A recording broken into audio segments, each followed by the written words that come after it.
আসলে ইদানিং 4th of এপ্রিলের পর থেকে স্পন্সর লাইসেন্স খুবই কম আসতেছে। হোম অফিস অনেক রিগোরাস হয়ে গেছে, অনেক টাফ হচ্ছে লাইসেন্স দিতে। এটার মেইন কারণটা হলো হোম অফিস চাচ্ছে নাম্বারটা ডাউন করতে।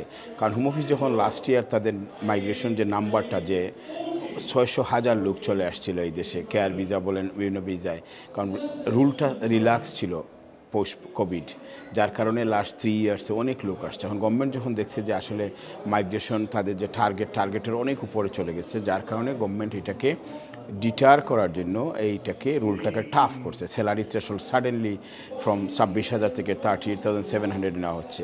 শুধু স্যালারি থ্রেশহোল্ডও না, এখন আসলে একটা বিজনেসের অ্যাফোর্ডেবিলিটি দেখে অ্যালোকেশন দেওয়ার আগে সেগুলো দেখতো না, জেনুইনিটি দেখে, যার কারণে লাইসেন্স পেতে কষ্ট হচ্ছে। ইভেন লাইসেন্স যাদের আছে তাদের অ্যালোকেশন পেতে কষ্ট হচ্ছে। মোর টাফ যেটা হচ্ছে সেটা হচ্ছে যারা লাইসেন্স পাইছেন, যারা অনেক মাইগ্রেন্ট ওয়ার্কার নিয়ে আসছেন, তাদের এখানে এখন ভিজিট করতেছে আনঅ্যানাউন্সড, কারণ তাদের ধারণা যে আসলে সিস্টেমটা অ্যাবিউজড হয়েছে, যার কারণে তারা আনঅ্যানাউন্স ভিজিট করে বুঝতে চেষ্টা করে আসলে এখানে রাইট এমপ্লয়ি কাজ করতে কিনা, রাইট পজিশনে কাজ করতে কিনা, রাইট স্যালারি পে করা হচ্ছে কিনা, এইসব অ্যাবিউজটা ধরার জন্য তারা আসতেছে। সুতরাং আমার আবেদন সবার কাছে, সব ওনারদের কাছে, আপনারা এই জিনিসটা লাইটলি নেবেন না।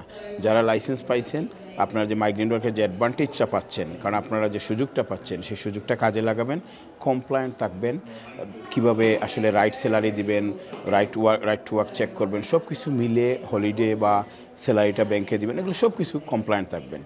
আর যারা এখন এই দেশে আসছেন, বিভিন্ন লাইসেন্স রিভোকড হয়ে যাচ্ছে, আপনারা অন্যান্য স্পন্সর যাদের আছে তাদের কাছে যান। কারণ আমার মতে এখন যারা দেশ থেকে কম আসবে, কিন্তু এই দেশে যারা চলে আসছেন তারা এক জায়গা না এক জায়গায় একটা সুযোগ পেয়ে যাবেন। কারণ প্রতিটা এমপ্লয়ার কিন্তু ইন কান্ট্রি সুইচ করার সুযোগ থাকে। আপনারা যদি বাইরে থেকেও না নিয়ে আসতে পারেন, তাইলে আপনারা ইন কান্ট্রি যারা অলরেডি অন্য লাইসেন্স রিভোকড হচ্ছে সেখান থেকে স্টাফ নিয়ে আসেন। কারণ তারা এক ধরনের স্কিল্ড হয়ে গেছে, হয়তো লাস্ট 1 ইয়ার 2 ইয়ার্সে স্কিল্ড হয়েছে, এই দেশের এক্সপিরিয়েন্স হয়েছে। সুতরাং আপনারা এই দিক দিয়ে বেনিফিটেড হবেন। তাইলে এর জন্য আমার অনুরোধ সব এমপ্লয়ারদের, যাদের স্পন্সর লাইসেন্স আছে, লাইসেন্সকে কমপ্লায়েন্ট রাখেন, আর চেষ্টা করেন ইন কান্ট্রি যারা অন্য লাইসেন্স রিভোকড হয়েছে তাদেরকে চেঞ্জ অফ এমপ্লয়ের মাধ্যমে আপনাদের কাছে নিয়ে আসছে। এই সুযোগটা কাজে লাগান, যদিও বাইরে থেকে না নিয়ে আসতে পারেন, কারণ যদি আপনার বিজনেস প্রফিটেবল, ভালো টার্নওভার না হয়, হয়তো বা আনতে কষ্ট হবে বা ডিফিকাল্ট হবে আনতে। বাট ইন কান্ট্রি যদি সুইচ করেন, স্যালারি থ্রেশহোল্ড লোয়ার।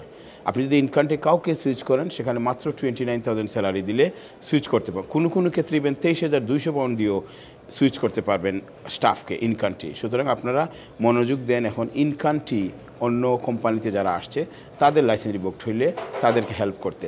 এতে দুই দিকে বেনিফিট, যার লাইসেন্সটা রিভোকড হয়েছে, যে মাইগ্রেন্ট ওয়ার্কার, সে বিপদে পড়ছে, সেও আপনার এখানে জব পাইলো, আপনিও বাহির থেকে না এসে একজন স্কিল স্টাফ পাইলেন। এইভাবে স্টে কমপ্লায়েন্ট থাকেন, লাইসেন্সটাকে সিরিয়াসলি নেন। লাইসেন্সটা হারাইলে কিন্তু আর লাইসেন্স করতে পারবেন না। 1 বছর পর্যন্ত আপনি কুলিং অফ পিরিয়ডে থাকবেন, লাইসেন্স করতে পারবেন না। এই অথরাইজিং অফিসারের নামটাও ব্যান্ড করা থাকবে। সুতরাং কেয়ারফুল থাকবেন, লাইসেন্সকে টিকে রাখবেন। Thank you.